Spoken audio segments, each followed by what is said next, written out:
Strengthening Faith 57. I had a thought which I wanted to share. I was pondering over the fact that every Muslim openly declares that they desire the companionship of the Holy Prophet Muhammad, peace and blessings be upon him, the other holy prophets, peace be upon him them, and the companions, may Allah be pleased with them, in the hereafter. They often quote the narration found in Sahih Bukhari, number 3688, which advises that a person will be with those they love in the hereafter. And because of this, they openly declare their love for these righteous servants of Allah, the Exalted.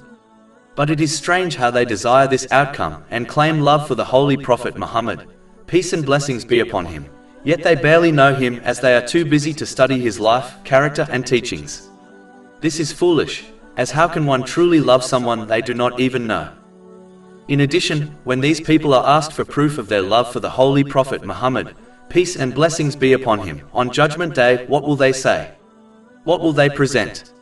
The proof of this declaration is studying and acting on the life, character and teachings of the Holy Prophet Muhammad, peace and blessings be upon him. A declaration without this evidence will not be accepted by Allah, the Exalted. This is quite obvious, as no one understood Islam better than the companions, may Allah be pleased with them, did, and this was not their attitude. They declared love for the Holy Prophet Muhammad, peace and blessings be upon him, and supported their claim through actions by following in his footsteps. This is why they will be with him in the hereafter.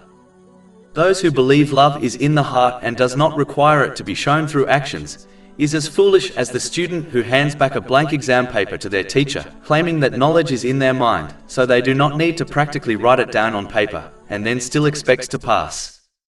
The one who behaves in such a manner does not love the righteous servants of Allah, the Exalted, only their own desires, and they have undoubtedly been fooled by the devil.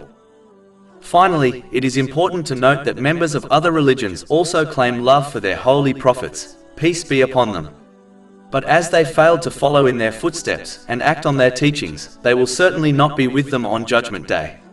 This is quite obvious if one ponders over this fact for a moment. Over 400 free ebooks, audiobooks, infographics, podcasts and blogs available on our website, www.shakepod.com.